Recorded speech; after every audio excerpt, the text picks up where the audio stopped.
I am Father Dion, the Post-Catholic Chaplain of the Headquarters and Headquarters Support Group of the Philippine Army.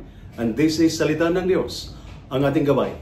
Today is Wednesday, July 16, 2025, and we celebrate the memorial of Our Lady of Mount Carmel.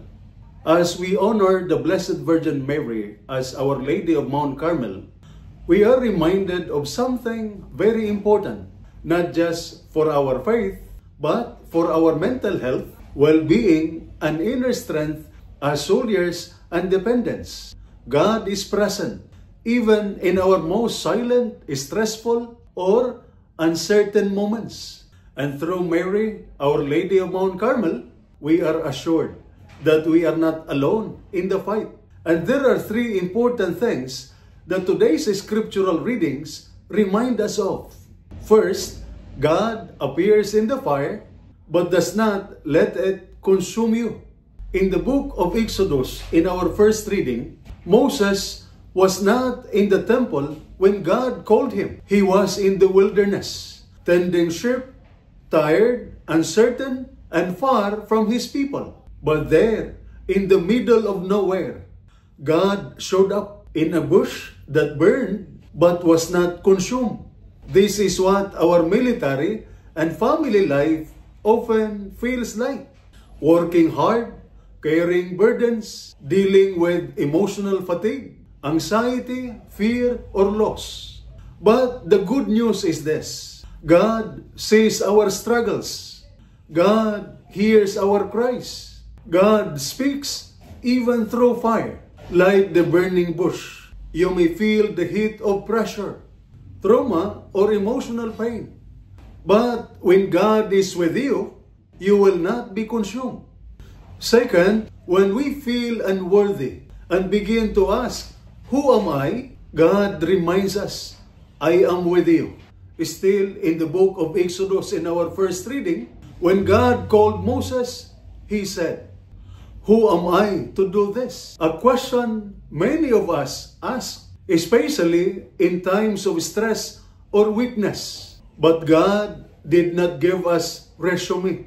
He gave us a promise: "I will be with you." That is also what Mary teaches us. Our Lady of Mount Carmel does not just protect us. She walks with us, comforts us, and leads us to Christ. She reminds us that we don't carry our burdens alone. In our military context, this is especially important. Soldiers suffer silently. Families wait in worry. Many hide their wounds behind strong faces. But God knows. Mary understands. And you are never alone. Third, Jesus promises rest for the weary. In the gospel reading, Jesus praises the humble. Why? Because they are the ones who can admit they need help. They are the ones who find rest, not in pride or control, but in trust. Mental health begins with honesty and humility to say, "Lord, I am tired. I don't have all the answers. I need help." And in response, Jesus says, "Come to me, all you who are weary and burdened, and I will give you rest." Mary, Our Lady of Mount Carmel, is the model of this trust. Quiet but strong, hidden but faithful.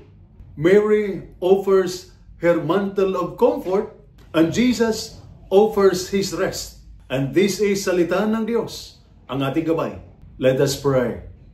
Lord our God, in the noise of duty and the silence of suffering, help us recognize your presence. Like the burning bush, give us the strength to stand firm without being consumed by fear or fatigue. Through the intercession of Our Lady of Mount Carmel, grant peace to every soldier, healing to every heart, and hope to every family, waiting and praying. Be with us in every battle, visible or hidden, and teach us to rest in you. Amen.